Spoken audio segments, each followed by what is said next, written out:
There is a specific kind of silence that fills a room when someone says the wrong thing, or rather, the right thing to the wrong person. She wasn't trying to hurt him. She wasn't even thinking about him. Or at least that's what she told herself every morning when she walked through those glass doors and sat down at the desk outside his office. She had a system, a very functional, very intentional system that involved professional distance and the strategic deployment of humor whenever things got too close to feeling real. She was just asking a simple question, getting dressed up, stepping into a night she had planned entirely for herself, and asking the one man she absolutely should not have asked. "Do you think I look good?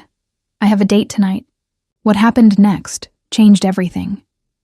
Not because of what he said, but because of what he couldn't say. Not because one question broke something open, but because it revealed that something had already been broken open. Quietly, gradually, over the course of 18 months of shared mornings and unspoken observations and a careful, excruciating tenderness that neither of them had named. This is a story about a man who controlled entire markets but could not control the way he looked at her, and a woman who had spent her whole life keeping people at a safe, comfortable, laughable distance, until the one person she most needed to keep away refused to stay there. Stay with us. This one is going to get under your skin. If you're new here, welcome to the Wisdom Series.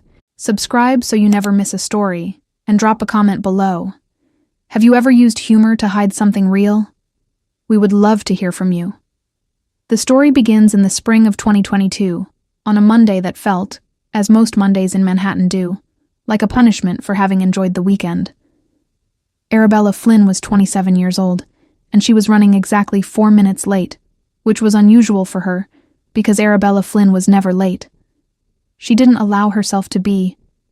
Lateness was a crack in the armor, and Arabella's armor was immaculate, built over years, fitted carefully, and maintained with the kind of discipline that looks like ease from the outside. She had come to New York 3 years earlier from Baltimore, with a communications degree, a suitcase, and the specific kind of determination that only people who grew up watching their mothers work 2 jobs tend to have. She wasn't chasing a dream, exactly. She was chasing stability, something solid under her feet.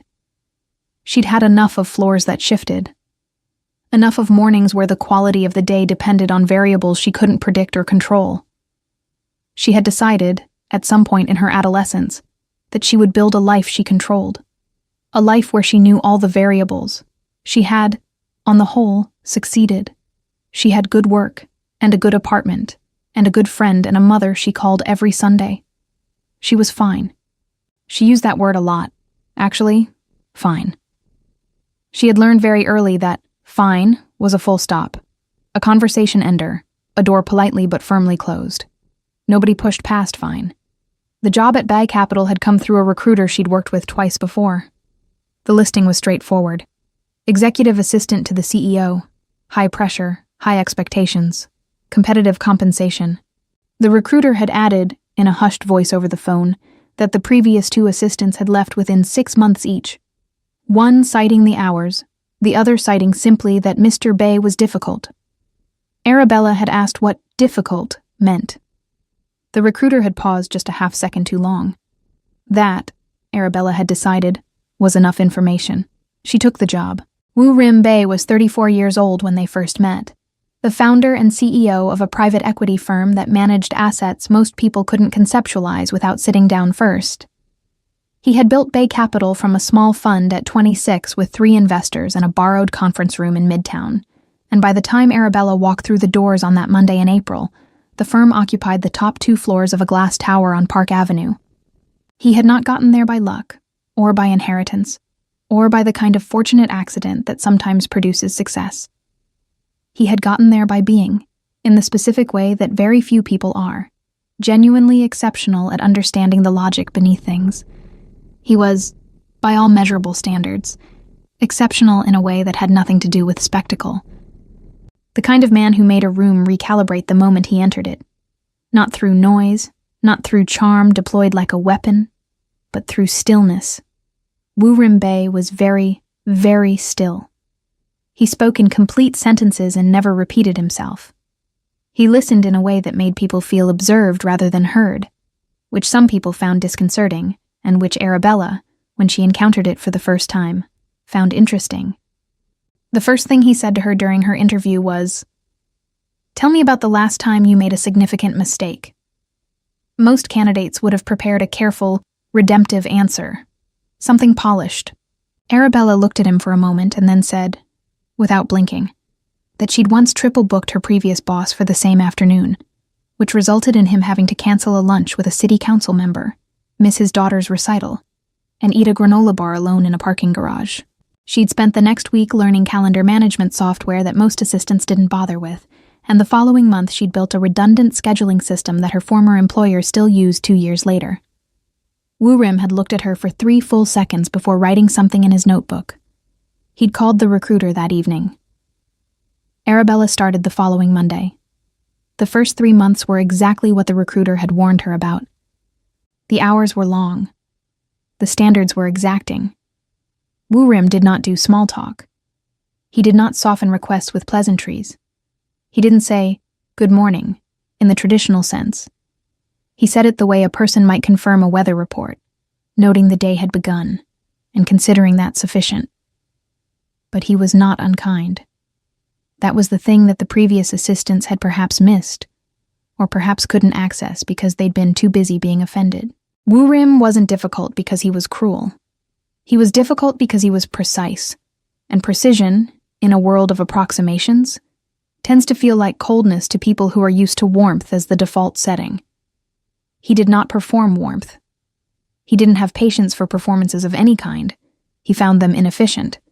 Arabella was precise too, different in every visible way, warmer, louder, quicker to laugh. But underneath all of that, she kept her world in very careful order. She had to. It was the only way she'd survived the uncertainty of growing up in a house where love was present but stability was not. She knew how to work hard, and she knew how to be charming, and she knew how to make people feel at ease in rooms that might otherwise feel tense. So they worked.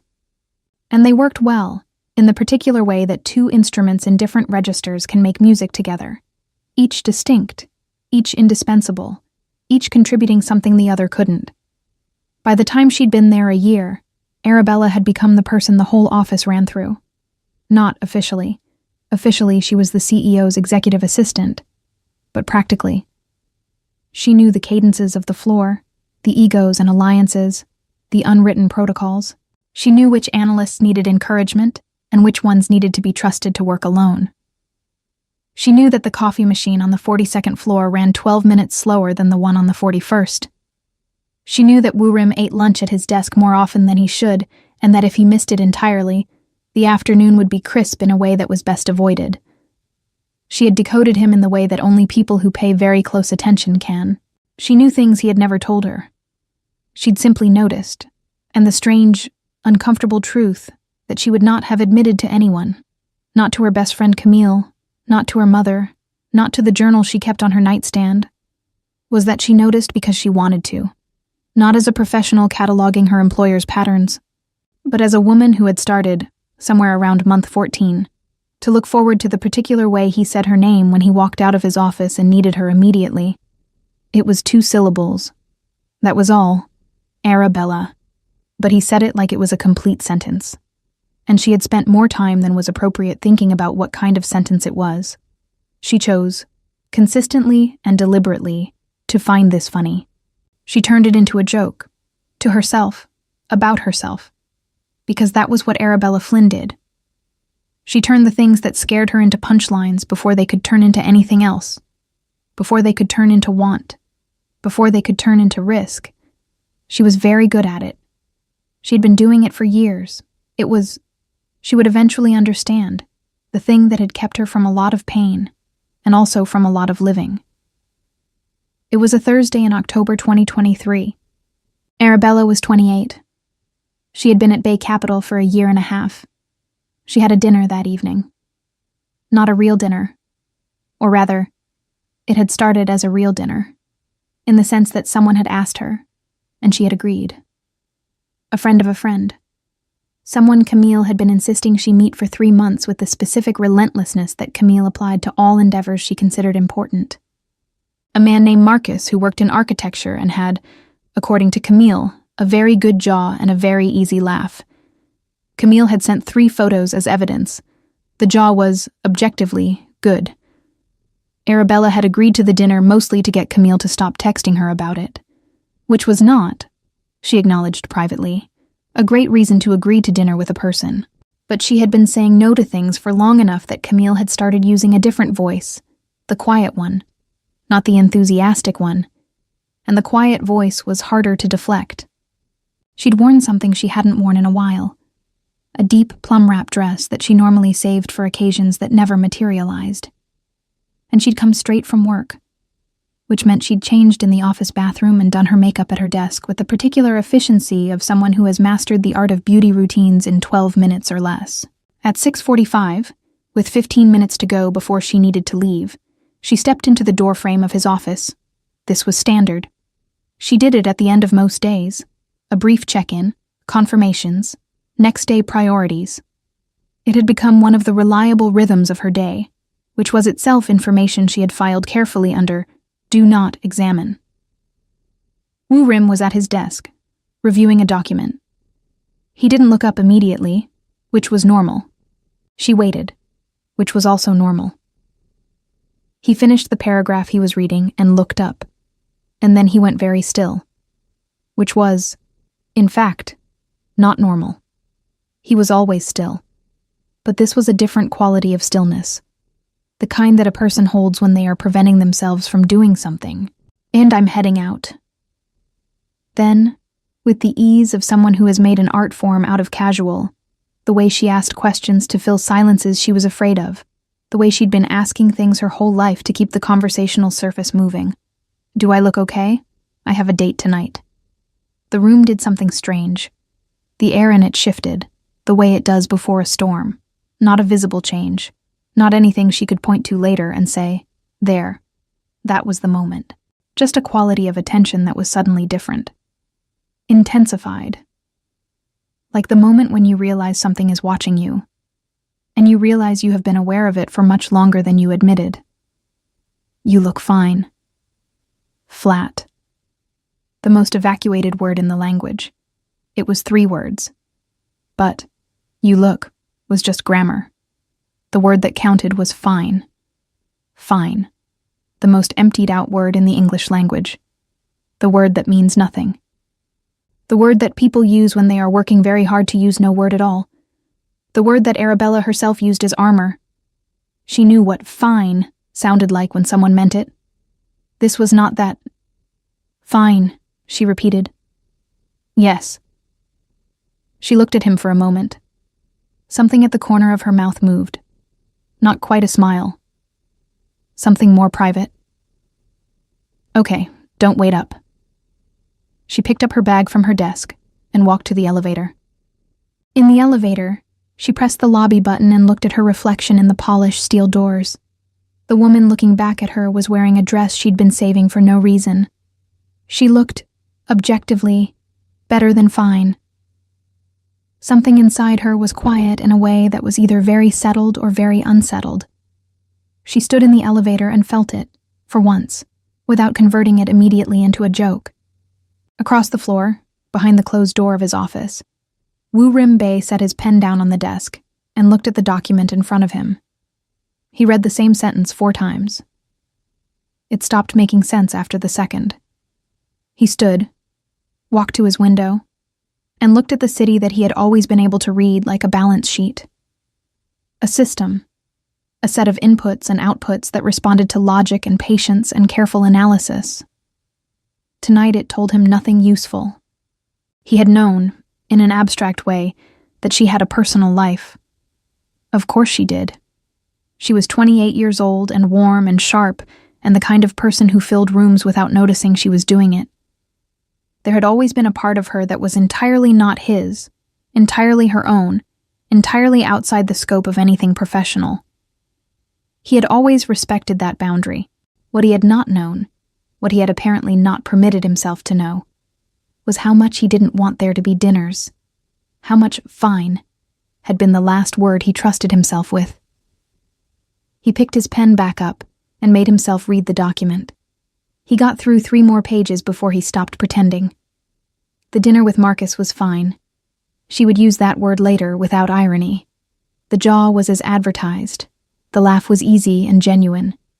He talked about a project in Brooklyn he was proud of, a community art space that had taken 3 years to fund and 6 months to build, and which he described with the particular glow of someone who understands that the best work is the kind that outlasts you. He asked thoughtful questions. He insisted on splitting the check in a way that felt practiced but sincere. Arabella smiled and asked follow-up questions and was, by any external measure, a lovely dinner companion. Warm, present, attentive. She was also, internally, somewhere else entirely. She was in a glass tower on Park Avenue, turning over a single word in the part of her mind that she usually kept very quiet. The next morning, she stopped by Camille's apartment before work. Camille was her oldest friend. They'd grown up 3 blocks apart in Baltimore, had survived each other's worst phases, including the phase where Arabella had briefly convinced herself she didn't need anyone, and had spent 6 months being politely but completely unreachable. Camille had waited her out, which was the thing about Camille. She did not rattle easily. Arabella described the interaction in the office, verbatim. She was good with words and better with details, and she laid it out the way you lay out evidence, each piece in order. Camille listened without interrupting, which took effort. When Arabella finished, Camille set down her coffee cup. Then she said, with the particular patience of a woman who had been waiting 2 years to have this conversation, "Bella, he's jealous. He's my boss. Jealous bosses exist. They are not a theoretical category." It was one word. Fine, that's not jealousy, that's monosyllabism. It's the monosyllabism of a man who didn't trust himself to say more than one word. There's a difference. Camille picked her coffee back up. How did he look when he said it? Arabella was quiet for a moment. Exactly, Camille said. I'm not having this conversation. You are literally having this conversation. You came here at 7:30 in the morning, on a Friday. Arabella looked at her. Then she looked at her coffee. I need to get to work, and left. But she thought about it. She thought about it on the subway and walking the 4 blocks to the office and while she was sorting through the morning's correspondence. She thought about it the way you think about something you've been pretending not to think about, all at once, with the accumulated weight of all the time you spent not thinking about it. And then, 3 days later, on a Tuesday, she discovered something she hadn't been looking for. It came through Jonas, the office manager, who mentioned in passing while they were waiting for the elevator that he'd been surprised when Daniel Park had transferred to the Singapore office last spring. A good analyst, Jonas said, seemed genuinely happy here. The decision had come down fast, faster than those things usually moved. Arabella had worked with Daniel briefly on a project coordination in the winter.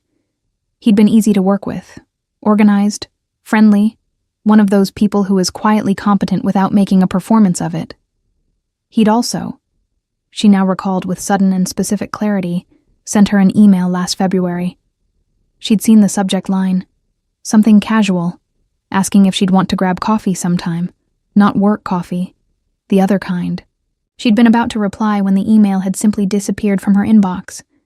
She'd assumed she'd accidentally deleted it in the blur of a busy morning. She'd thought about asking him about it, then hadn't, because the moment had passed and she had let it, the way she let most things that could become complicated. Who authorized the transfer? She asked Jonas, keeping her voice entirely conversational. Curious, nothing more. Jonas looked vaguely uncertain.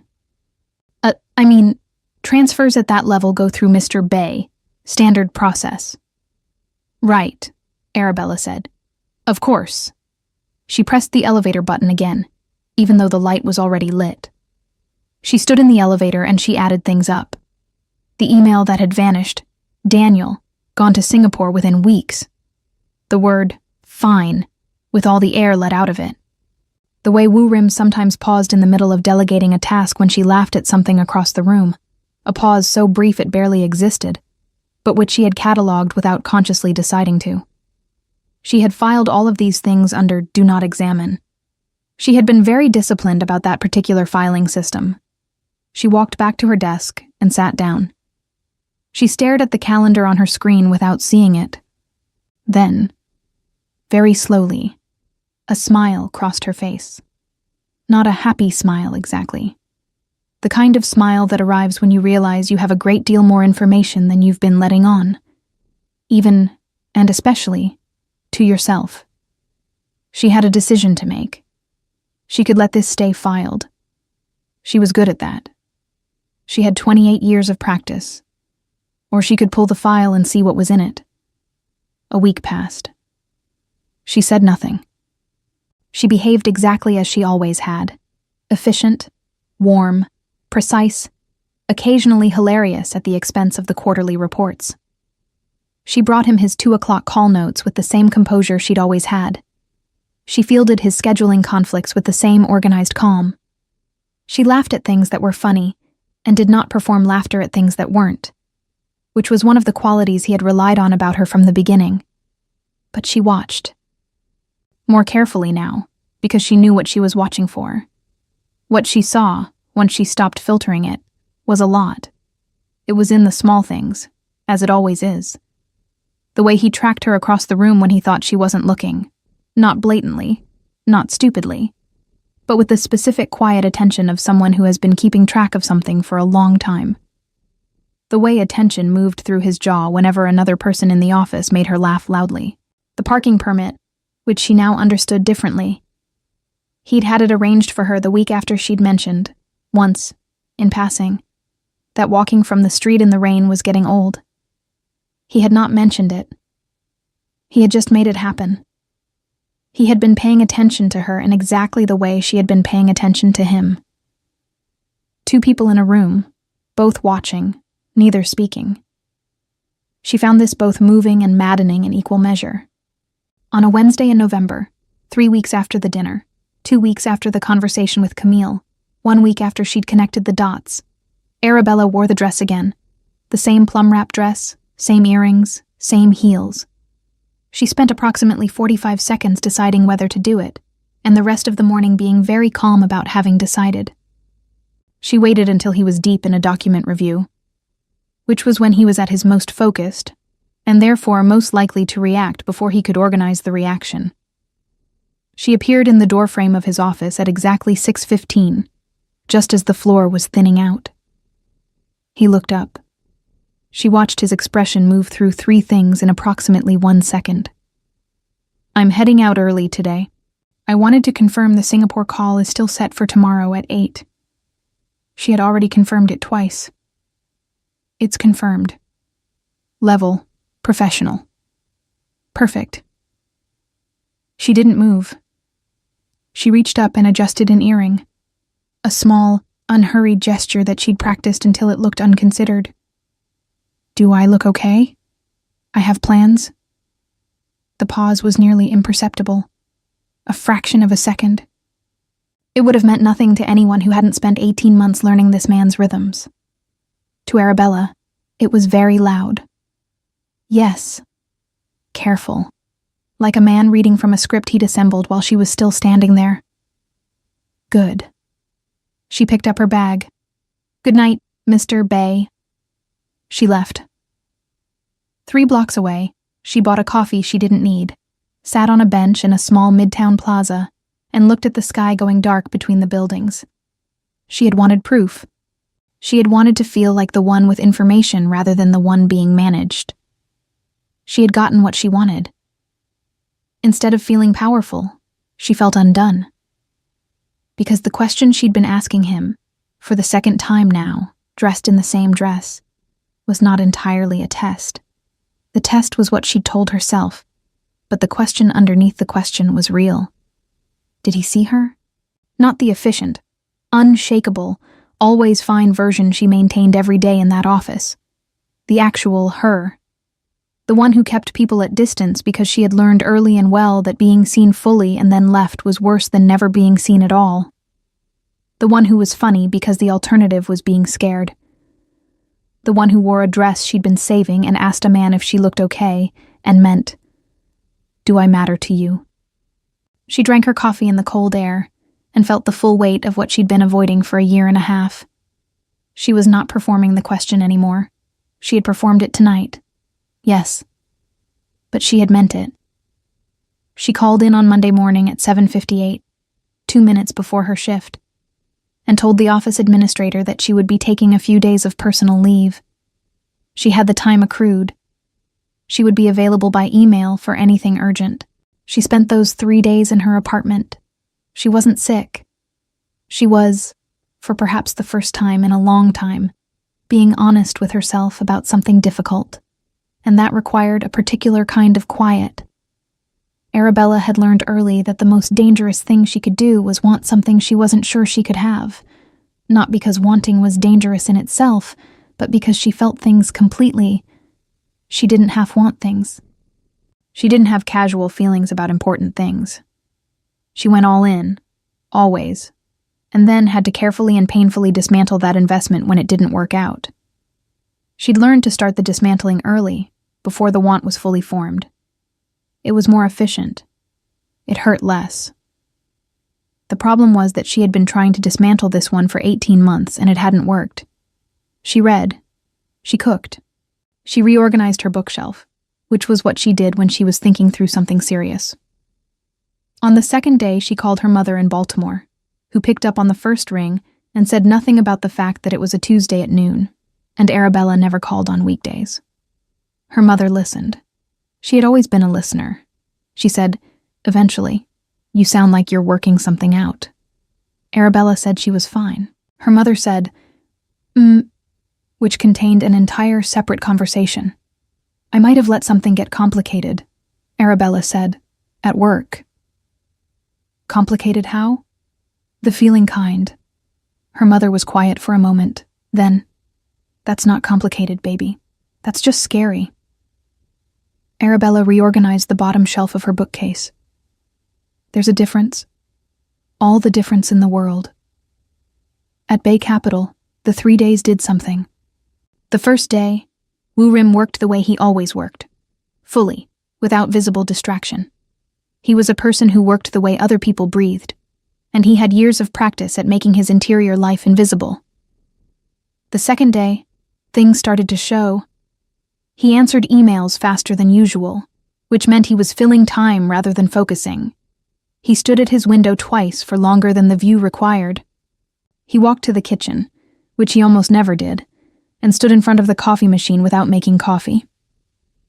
The third day, he called Jonas into his office and asked whether Mrs. Flynn had indicated when she expected to return. Jonas said the email had said a few days. Woo Rim nodded. He looked at something on his desk as though it had information about her. "Thank you." Jonas left. Woo Rim stayed at his desk until 8:30 that evening, going through material he had already reviewed, because going home meant going somewhere with no particular reason to be, and that had become, over the past 3 days, an acutely uncomfortable destination. He was not a person who spent time examining his own interior, not because he was incapable of it, but because it had always seemed an inefficient use of time. The interior was what it was. You worked with it. You didn't interrogate it. What was happening now, in the absence of her particular presence, was that the interior was interrogating him. It was doing so in the language of an empty desk and a quiet floor, and the specific absence of a laugh that he had apparently come to rely on more than he had realized. He had spent a great deal of his adult life organizing everything. His work, his schedule, his expectations. He had built a world that ran the way he understood things should run, with precision and intention, and the exclusion of variables he couldn't account for. She had become a variable he couldn't account for. He had been trying to account for her for a year and a half. On the third night, he got into his car at 8:45 and told his driver an address that was not his apartment. Arabella was in her kitchen at 9:15 on a Wednesday night, attempting to make her grandmother's jollof rice from memory because she wanted comfort, and her grandmother was 3 states away, and her memory was good, but not perfect. The rice was doing something questionable. She had added tomato paste at a moment that her grandmother would probably have characterized as premature. When the knock came at her door, she stood still for a moment, Camille always texted. Her building had a doorman and a buzzer, which meant whoever was on the other side of this door had gotten through both. She wiped her hands on a dish towel. She opened the door. Woo Rim stood in the hallway. He was in a suit that was no longer quite as immaculate as it had been that morning. The jacket still on, the tie slightly loosened, a quality of lateness to him that she had never seen before. He had the look of a man who had made a decision and was now standing inside the consequences of it, not yet sure how the math was going to land. Neither of them spoke for a long moment. Mr. Bay, not cold, not warm, careful. You weren't at work. He said it the way he said most things, as though the context was self-evident, and further explanation would be redundant. I know. I took personal leave. I'm entitled to it. I'm aware. She leaned against the doorframe, arms crossed loosely. Not defensive, just steady. The way she stood when she was thinking. So why are you at my apartment at 9:15 on a Wednesday? He looked at her. The pause before he answered was not his usual collected pause. This was a person finding words they hadn't prepared. I wanted to know you were all right. I'm fine. She said it with a small, deliberate echo of the word he'd given her, just enough weight to be noticed. He caught it. Something moved through his expression. Acknowledgement, maybe, or the beginning of it. He didn't say anything for a moment. Then, quietly, "May I come in?" She should have said no. There was a whole version of this story where she said no, and closed the door and went back to her imperfect rice and her careful distances. She had spent 28 years being very good at that version. She knew all the lines. She stepped back and opened the door wider. He came in. He looked at the apartment, the pot on the stove, the cutting board still out, the books arranged in a way that made it clear she used them rather than displayed them. The framed photograph of her mother at 25 on the shelf, younger than Arabella was now, smiling at something off camera. You cook. A quiet observation. I try to. She moved back toward the kitchen, needing something to do with her hands. My grandmother's recipe, approximately. I've made a few questionable decisions with the tomato paste. He stood in the living room. He didn't sit. He looked like a man who had arrived at the right place and was still working out the right entrance. You wore the same dress. She went still. Her back was to him. She turned slowly from the stove and looked at him. Both times. The same dress. 3 weeks apart. After your conversation with Jonas about Daniel Park. The air in the apartment changed. She set the spoon down on the counter. Her heartbeat was doing something she'd prefer it not to. How do you know I talked to Jonas about Daniel? Jonas mentioned it. No particular intention. Just in passing. The way Jonas mentions things. She was quiet. The transfer was mine. It was a legitimate business decision. Daniel was the strongest available candidate for the Singapore role. That part is true. And the email? A silence that answered before he did. There was an IT issue that quarter. Woorim. She had not used his first name before, not once in 18 months, not in conversation, not even in her own head. She had been careful about that too. It came out differently than she'd expected. Quieter, like setting something down that had been getting heavier. He looked at her. Was it really an IT issue? The silence that followed was the most honest answer he'd given her all evening. She moved out of the kitchen. She crossed the room and stood closer to him than was easy for either of them. You had no right to do that. That was my life. My decision to make. I know. I'm your employee. You intervened in something personal without asking me and without telling me, and I didn't even know it happened. I know. He didn't qualify it. Didn't build a defense. Just stood inside it. And you said fine. Her voice was quieter now. The anger was real, but something else was underneath it. Larger and more complicated. I came to ask you something and you gave me a word that means nothing. Because I didn't trust myself with more than one word. He said it plainly. No artifice. And I'm aware that is not an adequate explanation. It's just the true one. She looked at him. She let herself look at him fully, which she had been careful not to do for a long time. He looked back. I'm sorry. What I did with Daniel, it was wrong. I acted on something I hadn't admitted to myself, and I made a decision that wasn't mine to make. That won't happen again. She hadn't expected the apology to be that clean. No architecture around it. No conditional. Just the thing itself. Why didn't you say something? Why didn't you just say something? Because you laugh. He said it the way you say a thing you've been carrying. You use it the way I use silence. As distance. And I didn't know how to get through it without breaking something you'd built on purpose. The back of her throat went tight. I wasn't sure that you wanted me to. She stood in the middle of her living room and felt the things she had been keeping in motion. The jokes, the distance, the careful management of her own wanting. Go very still. Woo-rim. She looked at him. I wore the same dress on purpose. I asked the same question on purpose. Both times. Something changed in the quality of his attention. I wanted to see what you'd do. He understood.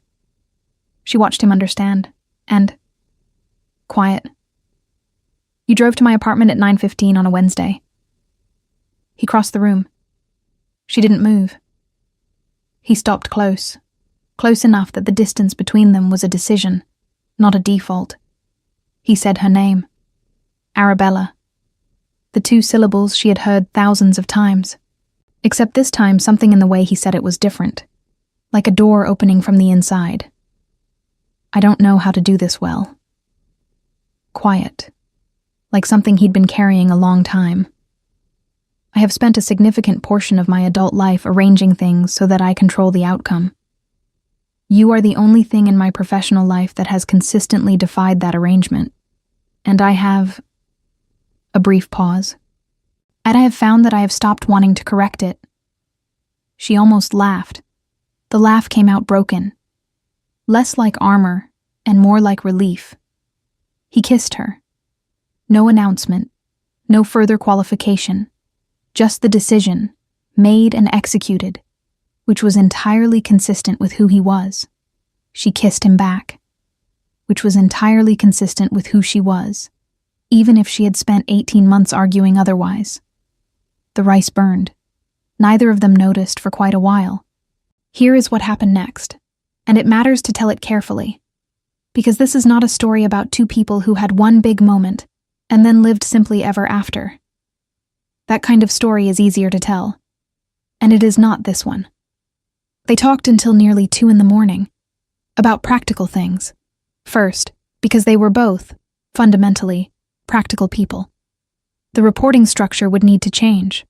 They agreed on that immediately and without drama, which was itself a small indication that they were going to be all right. Neither of them was willing to compromise professional integrity for personal feeling, and the fact that they both knew that about each other was one of the first things that felt like solid ground.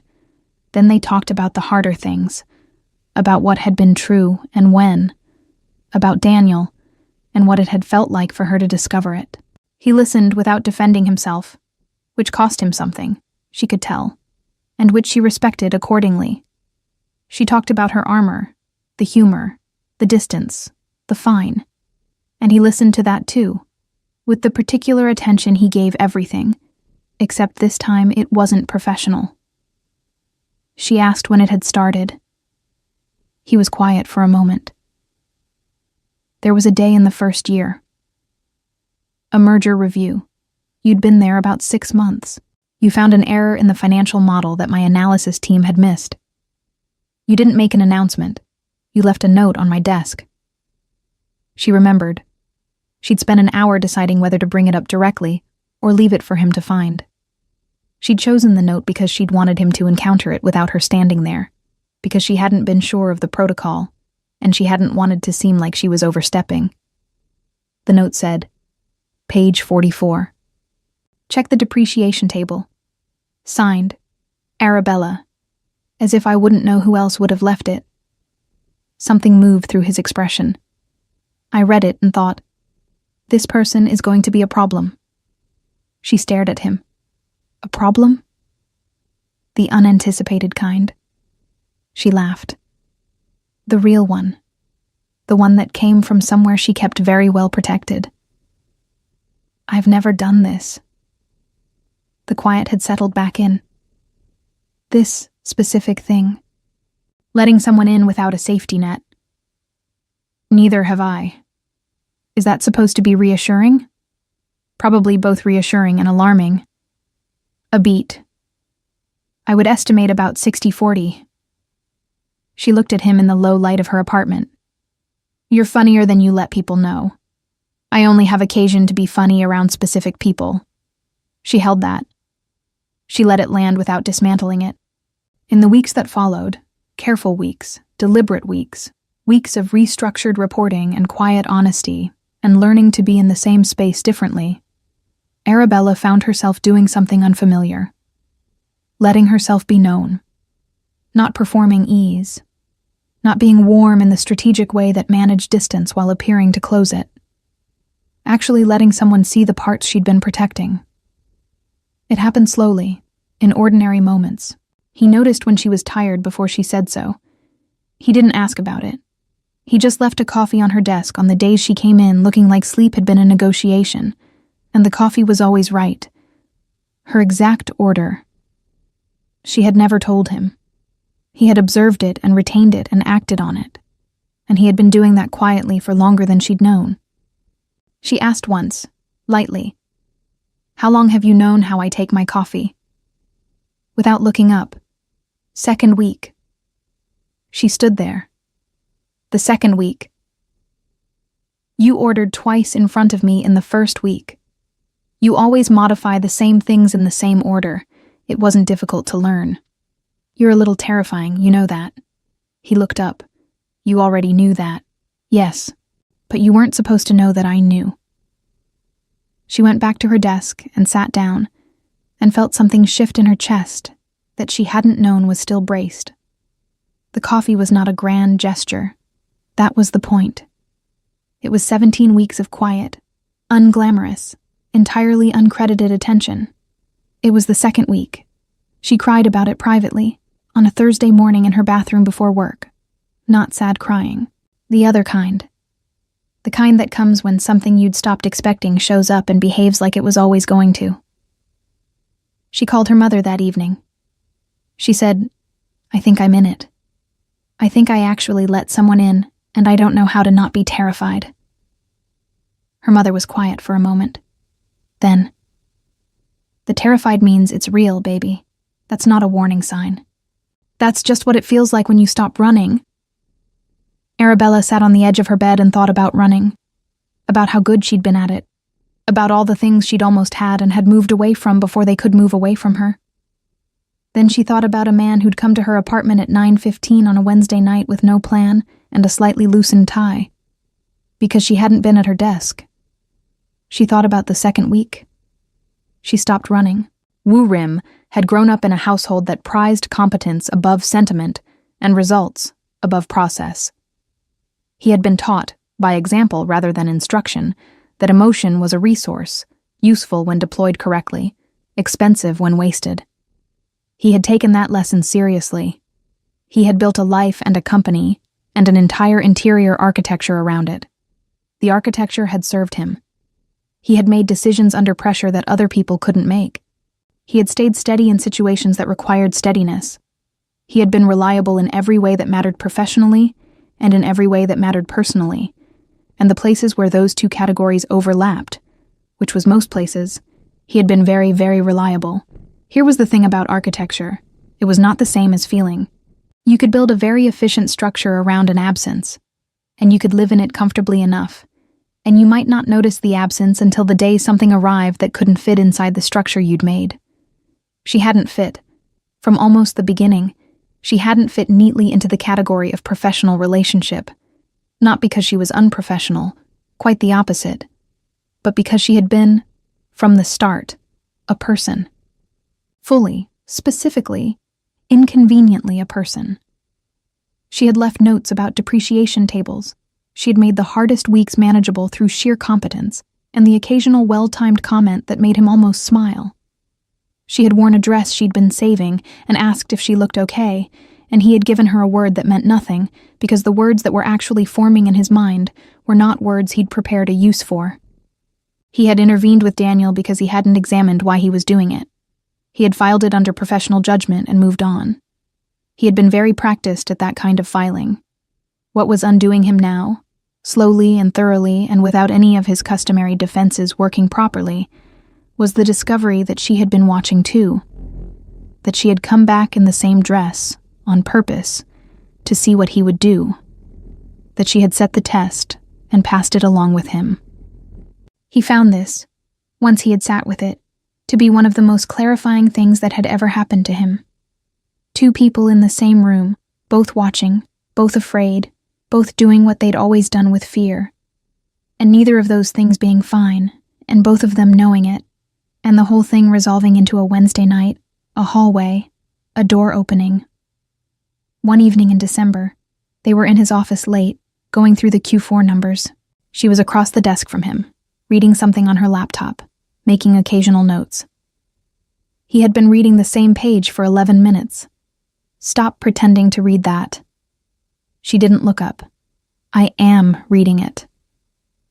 You've been on the same page for 11 minutes. I counted. He set it down. I might be distracted. By what? He looked across the desk at her. A long moment. You. She held his gaze. Something behind her eyes went full in a way that she let him see this time, without converting it into something smaller. That's the best thing you've ever said to me. That's a low bar. It's the truest thing. The bar doesn't matter if it's true. He looked at her for a moment. Then, with the deliberateness that was fundamental to how he did everything, and with something underneath it that was new, or rather that had always been there, and was finally above the surface. I want to get better at this. I am not going to do it perfectly. I haven't done it perfectly so far, but I want to get better, and I want to do it with you. She looked at him across the desk and all the things she'd been bracing against. The waiting for the floor to shift, the expectation of exit, the preemptive dismantling, went very quiet. Yeah. A pause. Okay. Okay? I said what I said. He almost smiled. Brief, barely there. She caught it. She always caught them. By the spring of 2024, the reporting structure at Bay Capital had been formally reorganized. Arabella moved laterally into a Director of Executive Operations role, a position created partly through necessity and partly because, as Wu Rim had noted to the board with characteristic understatement, she was running approximately 40% of the firm's operational infrastructure, and it made sense for the title to reflect the reality. She was 29. He was 36. They had been in each other's orbit for 2 years and honest with each other for 6 months, and the difference between those two timelines was, when she thought about it, both funny and entirely predictable. They did not announce anything. That was not their nature, either of them. They were not announcement people. The people who paid attention figured it out in their own time. Jonas first. Through whatever combination of observation and workplace intuition he'd always deployed. Camille through an extended text thread that Arabella eventually screenshotted and sent to her mother. Her mother through a Sunday call during which she had listened to Arabella talk for 20 minutes without once suggesting she was fine. Everyone else simply noticed that the particular quality of tension that had lived on the 42nd floor for 18 months had resolved into something different. The floor breathed differently. Nothing dramatic. Just a room that had been holding its breath for a long time, finally exhaling. On a Thursday in April, a clear Manhattan spring day, the city doing its brief, persuasive impression of somewhere forgiving, Arabella was at her desk when she heard his office door open. She didn't look up. She was finishing a report. He stopped beside her desk. She looked up. He was looking at her the way he had always looked at her, with the full, quiet attention he gave everything. Except now he wasn't organizing it into something professional or filing it under something manageable. He was just looking at her. That was the only difference. And it was everything. "Do you have plans tonight?" he asked. She tilted her head. Depends. I made a reservation." "What kind?"